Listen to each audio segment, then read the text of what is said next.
चलिए बच्चों, आज प्रकाश के प्रकीर्णन के विषय में कुछ सीखते हैं।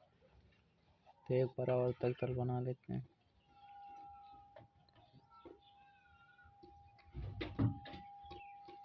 एक इस पर कोई आपतित किरण है और ये आ रही है और इस परावर्तक पृष्ठ से टकराती है और उसी प्रकार से वापस लौट जाती है। अब जिस बिंदु पर पड़ती है उसको क्या कहते हैं? आपतन बिंदु।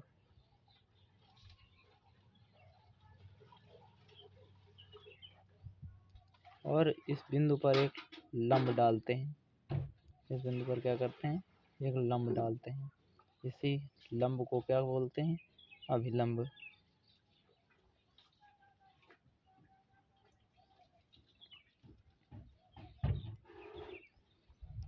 और ये जो किरण इस परावर्तक पृष्ठ पर आकर टकराई थी इसको क्या कहते हैं? आपतित किरण।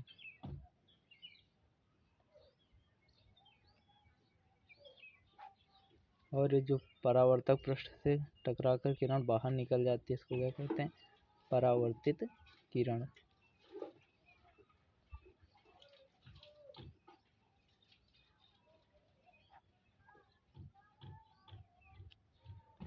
अब इसमें ये कोण बनता है एक, जब कोई किरण किसी परावर्तक पृष्ठ पर पड़ेगी तो कोई कोण बनता है। इस वाले कोण को क्या कहते हैं? आपतन कोण।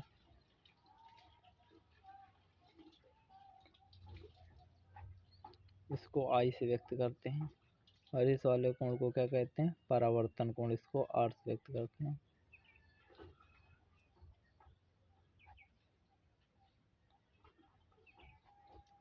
तो अब इसकी परिभाषा की बात करते हैं। तो जब कोई प्रकाश किरण एक माध्यम से चलकर किसी परावर्तक पृष्ठ से टकराती है और टकराकर उसी माध्यम में वापस लौट जाती है तो यह घटना प्रकाश का परावर्तन कहलाती है। परावर्तक तल पर पड़ने वाली किरण को क्या कहते हैं? आपतित किरण। तथा बाहर निकलने वाली किरण को क्या कहते हैं? परावर्तित किरण। अब ये जिस बिंदु पर आपतित किरण पड़ती है उस बिंदु को क्या कहते हैं? आपतन बिंदु कहते हैं। आपतन बिंदु पर क्या करते हैं कि एक अभिलंब डालते हैं। तो सब एक लंब डालते हैं, उसी लंब को क्या कहते हैं?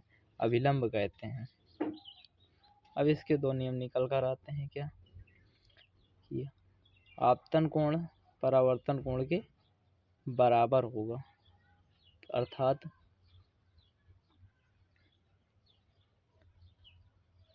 कोण आई बराबर कोण आर। यहाँ आई क्या है?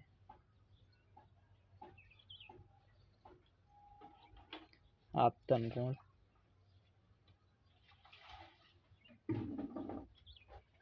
और कोण आर क्या है? परावर्तन कोण।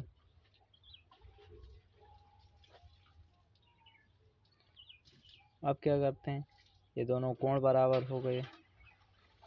अब ये जो तल है ना इसको क्या कहते हैं?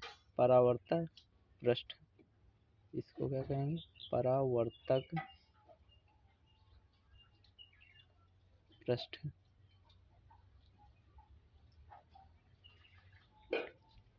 और यदि और दूसरा